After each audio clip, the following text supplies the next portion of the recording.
저는 총살당했습니다. 평양 전역에 제가 총살당했다는 통보가 떨어졌습니다. 음란물 사건에 연루됐다느니, 당 지시를 어겼다느니 온갖 소문이 돌았죠. 하지만 저는 그때 이미 평양을 벗어나 북쪽 국경으로 달려가고 있었습니다. 제 손엔 8살 아들의 작은 손이 꽉 잡혀 있었습니다. 모든 게 2015년으로 거슬러 올라갑니다. 저는 당시 보천 보전자악단에서 노래하고 있었죠. 26살이었습니다. 그때 김정은 동지를 처음 만났습니다.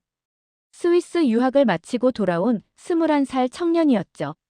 저희는 서로에게 끌렸습니다. 공연이 끝난 후 자주 만났고 평양 외곽 별장에서 시간을 보냈습니다. 당은 알고 있었지만 묵인했습니다. 아직 공식 후계자로 지명되기 전이었으니까요.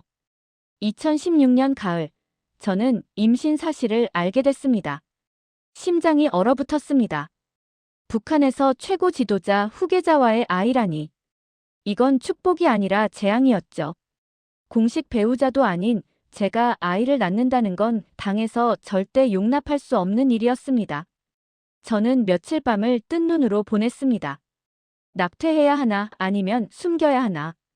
하지만 뱃속에서 움직이는 생명을 느끼는 순간 저는 결심했습니다. 이 아이만은 반드시 지켜내겠다고. 2018년 봄, 저는 평양에서 사라졌습니다.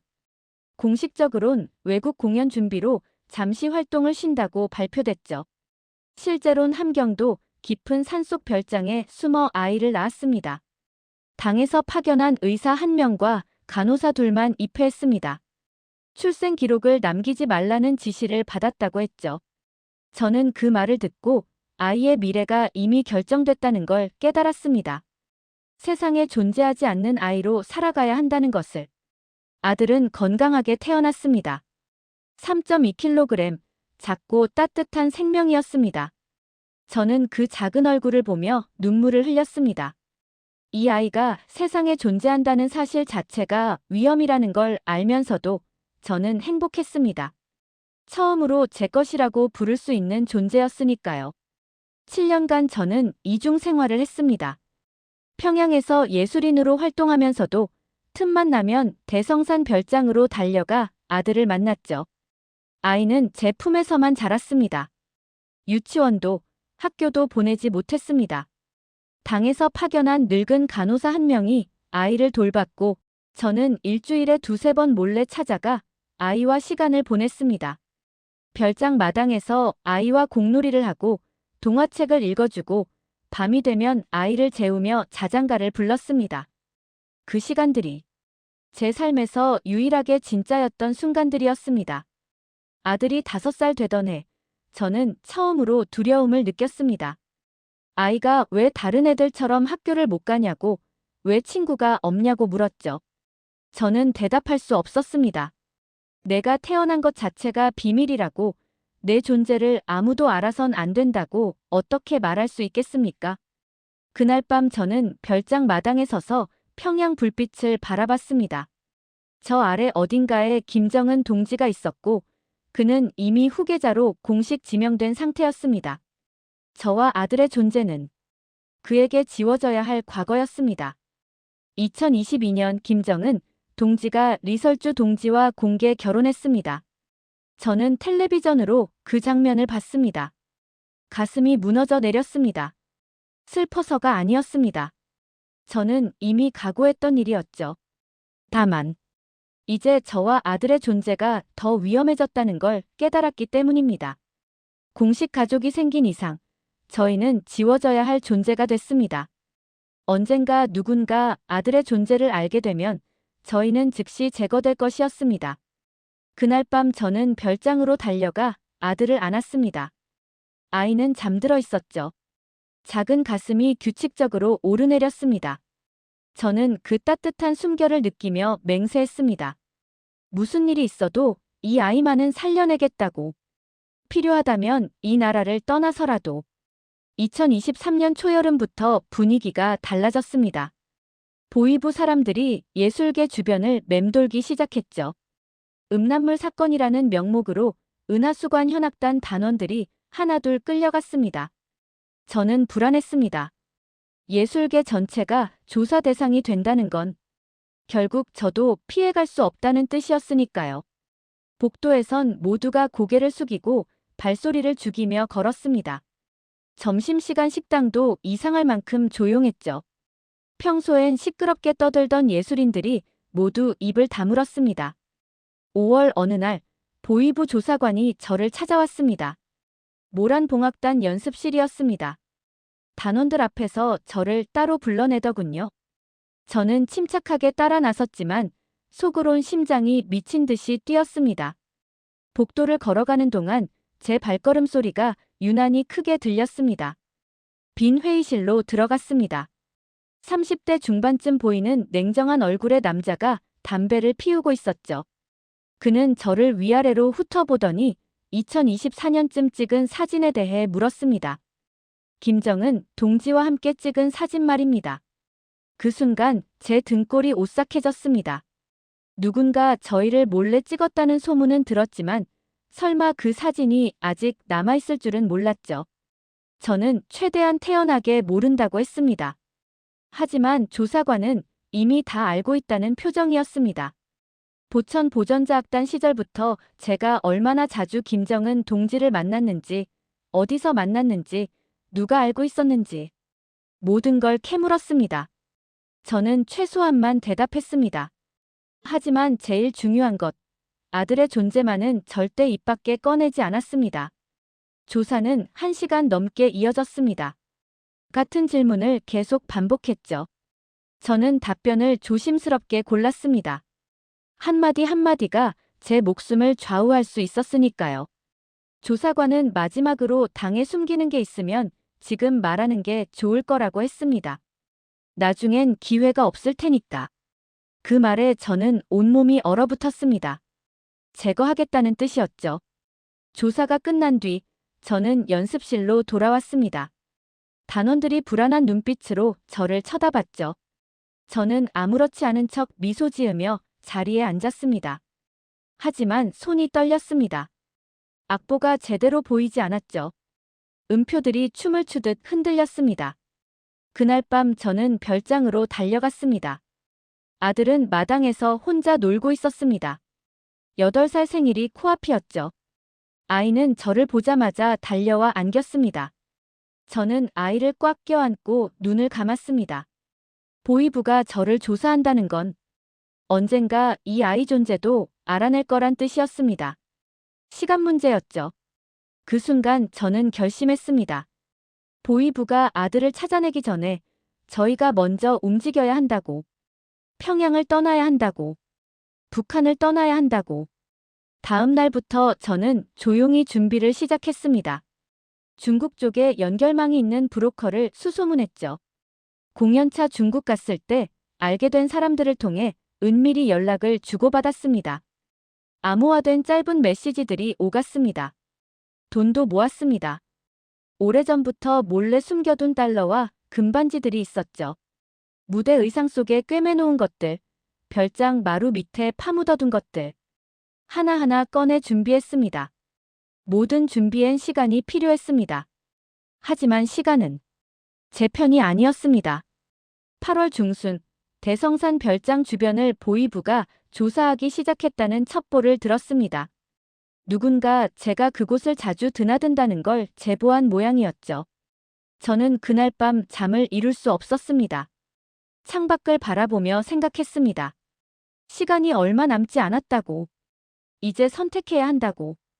아들과 함께 도망칠 것인가 아니면 체포당해 모든 걸 잃을 것인가. 저는 이미 답을 알고 있었습니다. 제 목숨은 중요하지 않았습니다.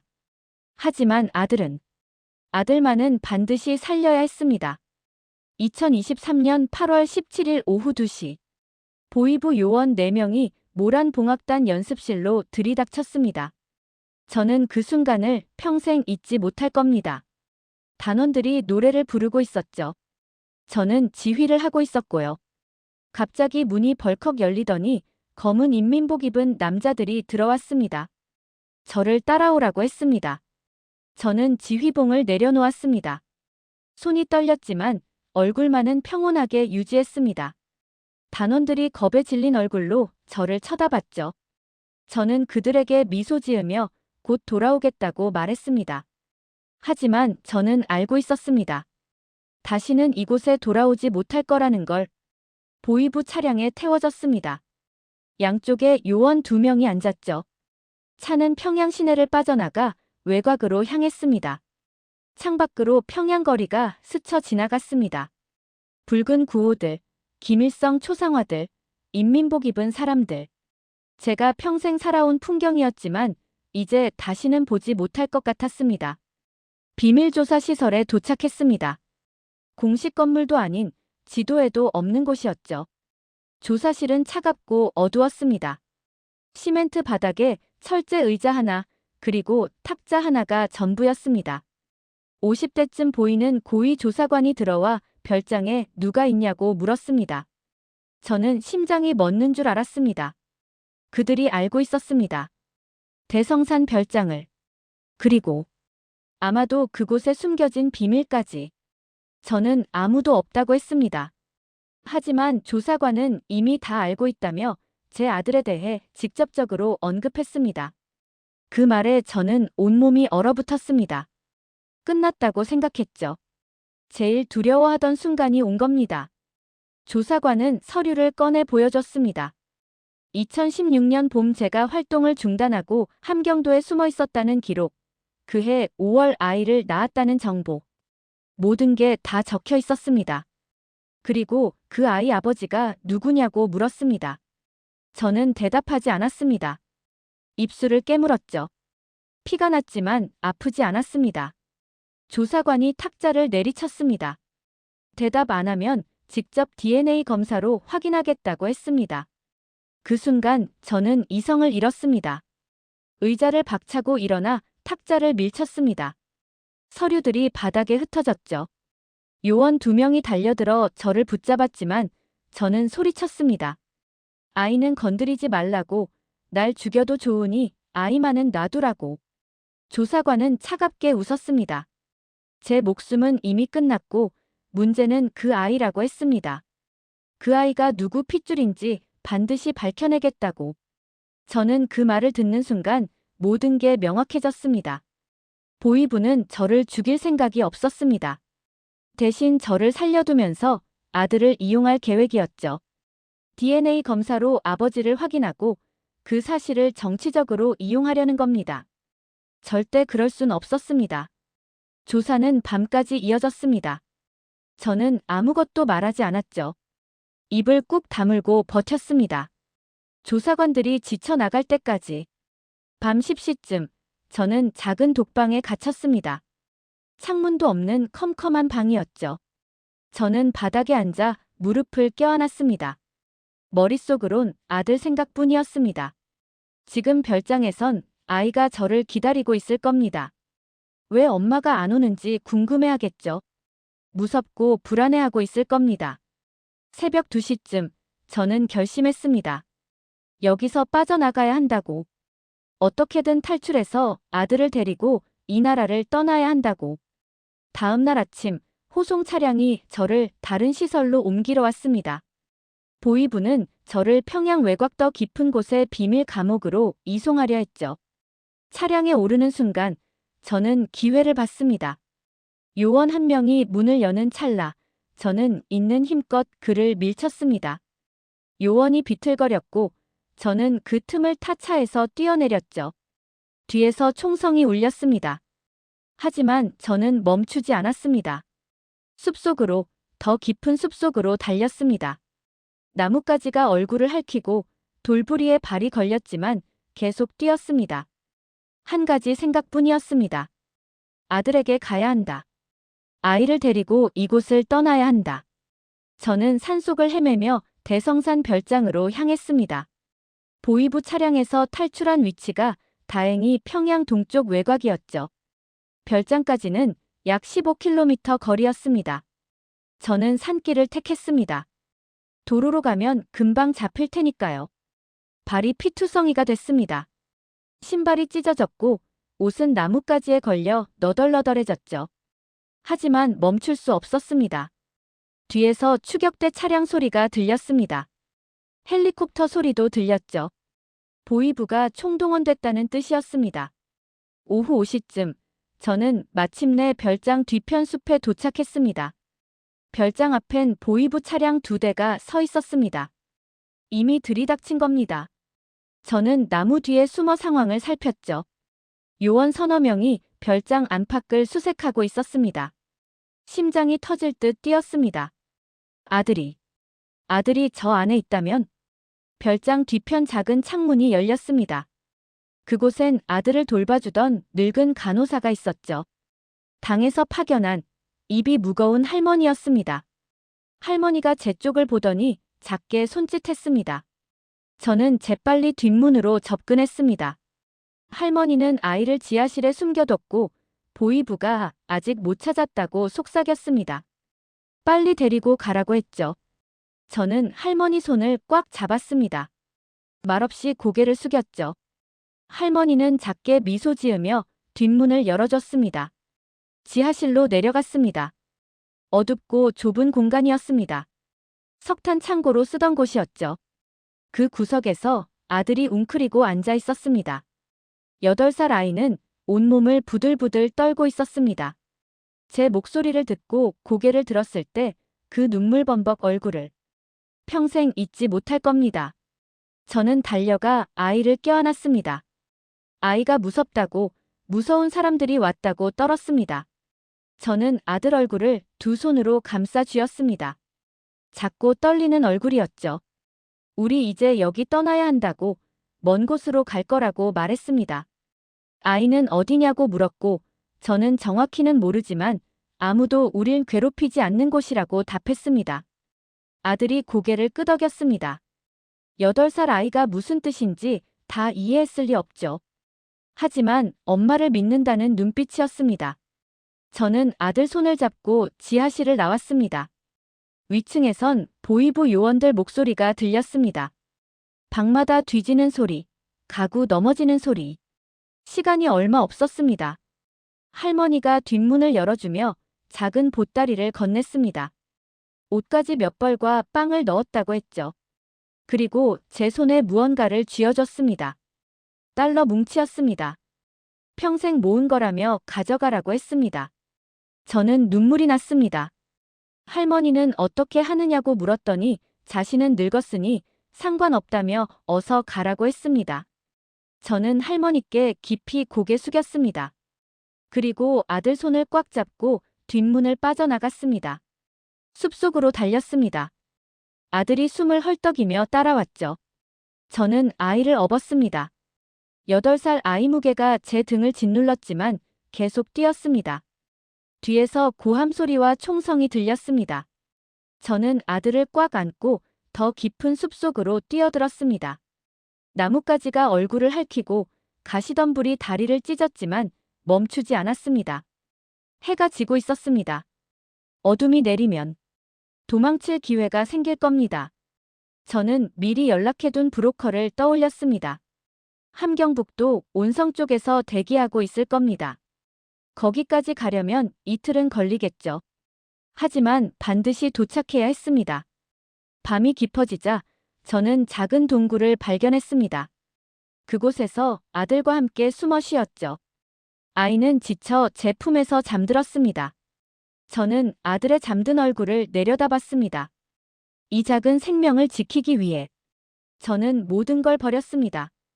이름도 지위도 삶도. 하지만 후회하지 않았습니다. 이 아이만 살아있다면 그것만으로 충분했습니다. 이틀간 저희는 산속을 헤매며 북쪽으로 향했습니다. 낮엔 숨고 밤엔 이동했죠. 보위부가 사방을 수색하고 있었습니다. 헬리콥터가 머리 위를 스쳐 지나갔고 수색견 짖는 소리가 가까이 들렸습니다. 한 번은 수색대가 저희가 숨은 동굴에서 불과 50m 떨어진 곳까지 왔습니다.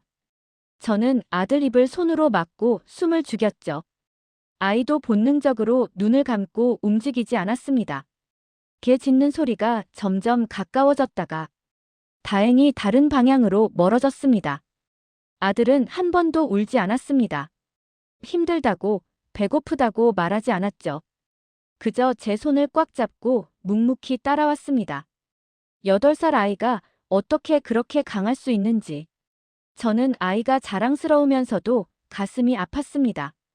이 아이는 평범한 어린 시절을 한 번도 누려본 적이 없었습니다. 친구도, 학교도, 밖에서 마음껏 뛰어노는 것도 모든 게 금지됐던 삶이었죠. 8월 19일 밤, 저희는 함경남도 경계를 넘었습니다. 작은 마을을 지나야 했죠. 저는 아들을 업고 어둠 속을 조심스럽게 걸었습니다. 개 짖는 소리에 잠시 멈췄다가 다시 걸었습니다. 마을 끝 우물에서 물을 깃던 노파를 만났습니다. 할머니가 저희를 보더니 눈을 크게 떴죠. 저는 재빨리 다가가 못 본 걸로 해달라고 속삭였습니다.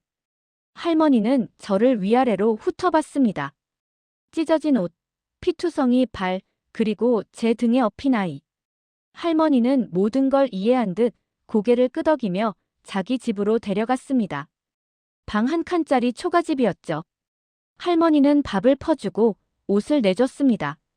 어디로 가느냐고 물었지만 저는 대답하지 않았고 할머니도 더 묻지 않았습니다. 새벽에 떠나라고 순찰조가 오전에 돈다고 했습니다. 저는 할머니께 감사 인사를 했습니다. 할머니는 아들 머리를 쓰다듬으며 작게 웃었습니다. 이 아이 잘 키우라고 했죠. 새벽 4시, 저희는 다시 길을 떠났습니다. 함경북도로 접어들수록 산세가 험해졌습니다. 길도 없는 곳을 헤쳐 나가야 했죠. 발바닥이 터지고 온몸이 상처투성이가 됐지만 계속 걸었습니다. 아들도 이제 제 등에서 내려와 스스로 걸었습니다. 작은 다리로 힘겹게 산을 올랐죠. 넘어지면 일어나고 또 넘어지면 또 일어났습니다. 저는 그 모습을 보며 눈물을 삼켰습니다. 8월 20일 저녁, 드디어 온성 근처에 도착했습니다. 브로커와 만나기로 한 장소는 두만강변에서 5km 떨어진 작은 폐가였습니다. 저는 그곳으로 조심스럽게 접근했죠. 폐가엔 남자 2명이 기다리고 있었습니다. 한 명은 50대쯤 보이는 조선족, 다른 한 명은 30대 북한 사람이었습니다. 조선족 남자가 저를 확인하고는 오늘 밤 11시에 강을 건너야 한다고 했습니다. 순찰조 교대 시간이 그때라고 했죠. 하지만 문제가 있었습니다. 보위부가 국경 전역에 비상령을 내렸고 저를 찾는다고 난리라는 겁니다. 국경 수비대가 2배로 늘었다고 했습니다. 저는 숨을 깊이 들이마셨습니다. 그래도 가야 한다고 했습니다. 브로커가 위험하다고 총 맞을 수도 있다고 경고했죠. 저는 아들을 내려다봤습니다. 아이는 피곤한 얼굴로 제 옆에 앉아 있었습니다. 상관없다고, 어떻게든 이 아이만은 건너가야 한다고 말했습니다. 브로커가 작게 한숨 쉬며 고개를 끄덕였습니다. 최선을 다하겠다고 했죠. 저희는 폐가에서 대기했습니다. 저는 아들에게 마지막 남은 빵을 먹이고 옷을 단단히 여며줬습니다. 밤 강물은 차가울 테니까요. 밤 10시 30분, 브로커가 일어났습니다. 출발 시간이었습니다. 저는 아들 손을 잡고 일어섰습니다. 온몸이 떨렸지만 마음만은 확고했습니다. 이제 마지막 관문이었습니다. 두만강만 건너면 저희는 자유였습니다. 8월 21일 밤 11시, 저희는 두만강변에 도착했습니다. 어둠 속에서 강물 소리가 들렸습니다. 여름 장마로 불어난 물이 검게 일렁이고 있었죠. 폭은 좁았습니다. 약 50m 정도.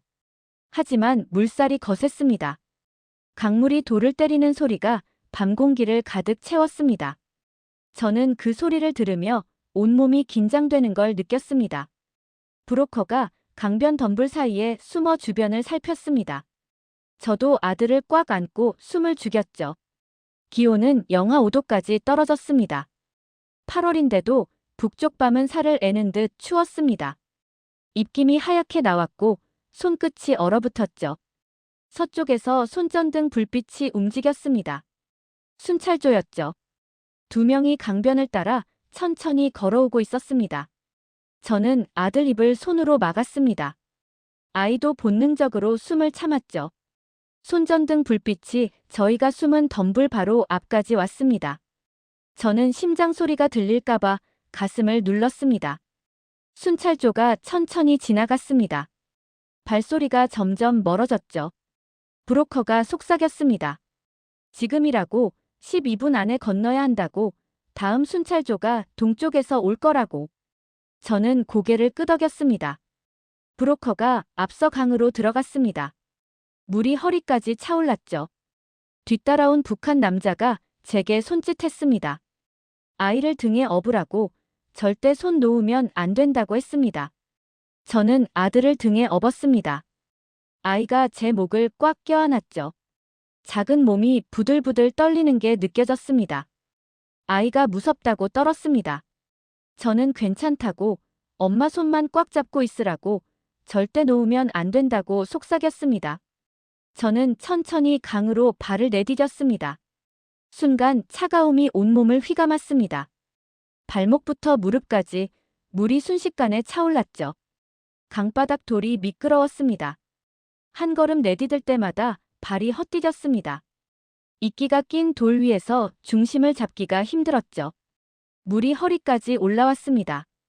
저는 아들을 꽉 붙잡고 앞으로 나아갔습니다. 물살이 옆구리를 밀어냈죠. 중심을 잃을 뻔했지만 버텼습니다. 브로커가 앞에서 손을 뻗어 저를 잡아줬습니다. 조금만 덜하고 반쯤 왔다고 했습니다. 하지만 그때였습니다. 서쪽에서 갑자기 손전등 불빛이 번쩍였습니다. 거기 누구냐는 고함 소리가 들렸습니다. 국경수비대였습니다. 순찰 시간이 바뀐 겁니다. 브로커가 다급하게 소리쳤습니다. 빨리 뛰라고, 지금 당장 뛰라고. 저는 이를 악물었습니다. 아들을 등에 업은 채 물속에서 발을 힘껏 굴렀죠. 차가운 물이 가슴까지 차올랐습니다. 숨이 막혔지만 멈출 수 없었습니다. 뒤에서 멈추라는 고함이 들렸습니다. 탕! 총성이 울렸습니다. 총알이 물 위로 튀었습니다. 제 머리 바로 옆이었죠. 물보라가 얼굴에 튀었습니다. 아들이 비명을 삼키며 제 목을 더 세게 껴안았습니다. 아이가 엄마라고 외쳤습니다. 저는 괜찮다고 눈 감고 있으라고 말했습니다. 탕! 탕! 탕! 연달아 총성이 울렸습니다. 물보라가 사방에서 튀었죠. 총알이 제 어깨 옆을 스쳐 지나갔습니다. 또 다른 총알이 물속도를 맞고 튕겼습니다. 저는 비틀거리며 앞으로만 나아갔습니다. 브로커가 제 팔을 잡아당겼습니다. 거의 다 왔다고, 조금만 더라고 외쳤습니다. 물이 점점 얕아졌습니다. 허리에서 무릎으로, 무릎에서 발목으로. 마침내 제 발이 중국 쪽 강변 흙을 밟았습니다. 부드러운 흙이 발바닥에 느껴졌죠. 북한 땅의 차가운 돌과는 달랐습니다. 저는 비틀거리며 아들을 내려놓았습니다. 아이는 온몸이 젖어 파랗게 떨고 있었죠. 입술이 새파랗게 변했습니다. 이가 달달 부딪히는 소리가 들렸습니다. 저는 아들을 꽉 껴안았습니다. 다 왔다고, 이제 괜찮다고 속삭였습니다. 하지만 뒤에서 다시 고함 소리가 들렸습니다.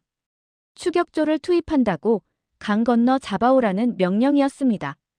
수비대가 강을 건너오려는 겁니다. 북한은 고위 탈북자를 잡기 위해선 중국 영토도 가리지 않았으니까요. 브로커가 제 팔을 잡아당겼습니다. 빨리 가야 한다고, 차가 2킬로 앞에 대기 중이라고 했습니다. 저는 아들을 다시 안아 올렸습니다. 젖은 옷이 무거웠지만 계속 뛰었죠. 강변을 벗어나 숲속으로, 작은 길로, 차가 대기한 곳으로. 뒤에서 수비대가 강을 건너오는 소리가 들렸습니다. 물 튀는 소리, 고함 소리. 하지만 저희는 이미 차에 올라타고 있었습니다. 차가 출발했습니다. 저는 뒷좌석에서 아들을 꽉 안았습니다. 아이는 제 품에서 온몸을 떨며 숨을 헐떡였죠. 저도 온몸이 얼음장처럼 차가웠습니다. 옷이 다 젖었고 이가 달달 부딪혔습니다. 하지만 저희는 살아있었습니다. 북한 땅을 벗어났습니다. 차 창밖으로 두만강이 점점 멀어졌습니다. 저는 그 강을 마지막으로 바라봤죠. 다시는 돌아가지 않을 곳이었습니다. 강 건너편에선 손전등 불빛들이 미친 듯이 움직이고 있었습니다. 저희를 찾는 수비대였죠. 하지만 이미 늦었습니다. 브로커가 담요 2장을 건넸습니다. 저는 아들을 담요로 꽁꽁 싸매고 저도 담요를 둘렀습니다. 이제 괜찮다고, 아무도 우리를 못 데려간다고 아들에게 속삭였습니다. 그 말을 하며 저는 처음으로 눈물을 흘렸습니다. 두려움의 눈물이 아니었습니다. 안도의 눈물이었죠. 우리는 살아남았습니다. 중국 땅에 발을 디뎠지만 안전하지 않았습니다. 브로커가 저희를 작은 시골 마을 안가로 데려갔습니다. 조선족이 운영하는 비밀 거처였죠. 그곳에서 저희는 젖은 옷을 갈아입고 따뜻한 밥을 먹었습니다. 옥수수밥과 배추국이었지만 제 인생에서 먹어본 것 중 가장 맛있었습니다. 아들은 밥 한 그릇을 다 먹고 나서야 긴장이 풀렸는지 제 품에서 잠들었습니다. 저는 아이를 방에 눕히고 마당으로 나왔죠. 브로커가 담배를 피우며 심각한 얼굴로 서 있었습니다. 보위부 추격조가 국경을 넘어왔다고 했습니다. 제 심장이 식었습니다. 몇 명이냐고 물었더니 5명이라고 했습니다. 어제 밤부터 단둥 쪽을 뒤지고 있다고 제 사진을 들고 다니면서 조선족들한테 물어보고 있다고 했습니다. 저는 주먹을 불끈 쥐었습니다. 두만강 건넜다고 끝난 게 아니었습니다. 브로커는 한국 쪽에 이미 연락했다고 국정원에서 사람을 보낸다고 했습니다. 제 신분이 특별하니까. 저는 쓴웃음을 지었습니다. 특별한 신분. 그게 저를 여기까지 쫓아오게 만든 원인이었죠. 내일 저녁에 온다고 했습니다. 그때까지 여기 숨어 있어야 한다고. 다음 날 낮, 저는 불안했습니다. 창문으로 밖을 내다보니 낯선 차량이 마을을 천천히 지나갔습니다. 조선족 브로커가 급히 들어와 보위부 사람들이 근처까지 왔다고, 이 마을도 곧 뒤질 거라고 속삭였습니다. 저는 아들을 깨웠습니다. 일어나야 한다고, 다시 움직여야 한다고 말했습니다. 아이는 졸린 눈으로 고개를 끄덕였습니다. 불평 한마디 없었죠. 브로커가 저희를 뒷문으로 빼냈습니다. 작은 트럭 짐칸에 태웠죠. 그 위에 건초를 덮었습니다. 숨 죽이고 있으라고 30분만 버티면 안전한 곳으로 갈 거라고 했습니다. 트럭이 출발했습니다. 저는 건초 아래서 아들을 꽉 안고 있었습니다. 숨이 막혔지만 참았죠. 트럭이 덜컹거릴 때마다 온몸이 흔들렸습니다. 건초 사이로 햇빛이 가늘게 들어왔다가 사라지기를 반복했습니다. 중간에 한 번 트럭이 멈췄습니다. 밖에서 남자 목소리가 들렸습니다. 중국어였지만 억양이 이상했습니다. 북한 사람이 중국어 하는 억양이었죠. 이 트럭 어디 가느냐고 물었습니다. 브로커가 태연하게 단둥시장에 건초 납품하러 간다고 대답했습니다. 짐칸을 봐도 되겠냐는 말이 들렸습니다. 제 심장이 멎는 줄 알았습니다. 브로커가 물론이라고 했습니다. 발소리가 가까워졌습니다. 트럭 뒤쪽이 열리는 소리가 났죠. 저는 아들 입을 손으로 막았습니다. 아이도 숨을 완전히 멈췄습니다. 건초 위로 손이 들어왔습니다. 바로 제 머리 위였죠. 거친 손이 건초를 헤집었습니다. 제 머리카락에 손이 스칠 뻔했습니다. 그때 다른 목소리가 들렸습니다. 빨리 오라고, 서쪽에서 여자가 목격됐다고 외쳤습니다. 건초를 뒤지던 손이 멈췄습니다. 그리고 발소리가 급하게 멀어졌죠. 트럭 문이 쾅 닫혔습니다. 브로커가 작게 기침했습니다. 출발 신호였죠. 트럭이 다시 움직였습니다. 저는 그제야 숨을 내쉬었습니다. 온몸이 땀으로 젖어 있었죠. 아들도 제 품에서 떨고 있었습니다. 1시간 뒤, 트럭이 완전히 멈췄습니다. 브로커가 건초를 치우고 저희를 꺼냈습니다. 한국 사람들이 왔다고 했습니다. 저는 트럭에서 내려 주변을 봤습니다. 작은 창고 같은 곳이었죠. 그곳에 검은 승용차 한 대가 서 있었습니다. 차 문이 열리고 40대쯤 보이는 남자가 내렸습니다. 양복을 입은 한국 사람이었죠. 제 이름을 확인하고는 국정원에서 나왔다고 했습니다. 안전하게 한국까지 모시겠다고 했습니다. 저는 그 말을 듣고 비로소 긴장이 풀렸습니다. 남자가 아들도 건강하다며 미소 지었습니다. 저는 정말 이제 안전한 거냐고 물었습니다. 그렇다고 보위부는 더 이상 추적 못한다고 자기들이 보호하겠다고 했습니다.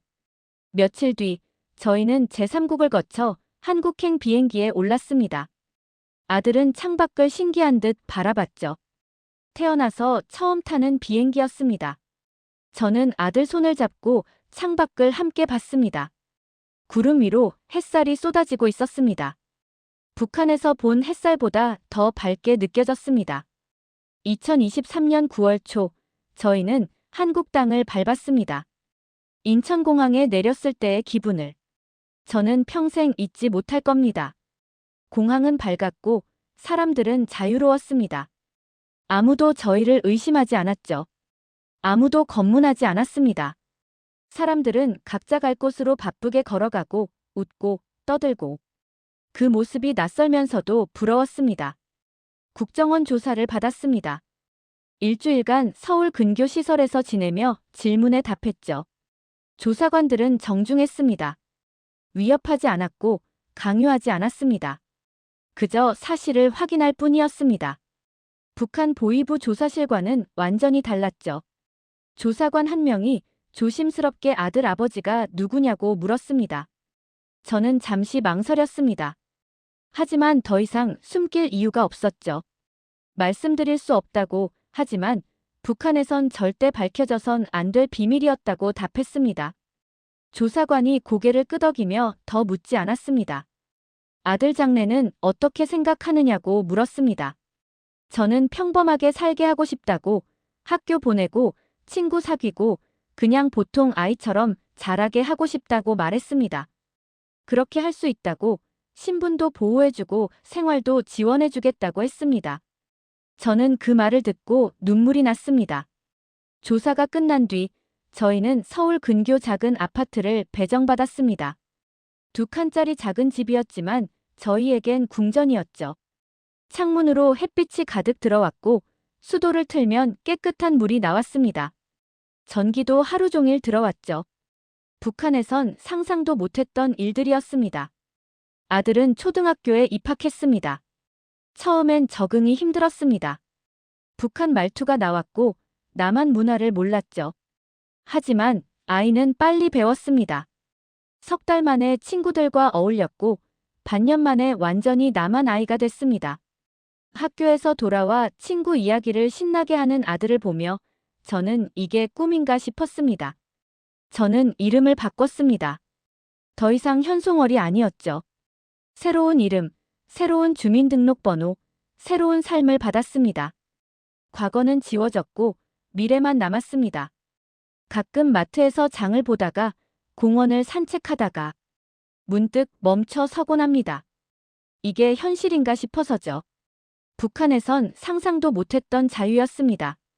원하는 음식을 사고 원하는 옷을 입고 원하는 곳으로 갈 수 있다는 것. 너무나 당연한 일들이 저에겐 기적이었습니다. 2015년 봄이었습니다. 저는 아들과 함께 한강공원을 걷고 있었습니다. 아들은 자전거를 배우는 중이었죠. 넘어지고 일어서고 다시 타고. 아이는 깔깔 웃으며 자전거를 탔습니다. 땀을 뻘뻘 흘리면서도 행복한 얼굴이었죠. 저는 벤치에 앉아 그 모습을 지켜봤습니다. 북한에서라면 절대 볼 수 없었을 광경이었습니다.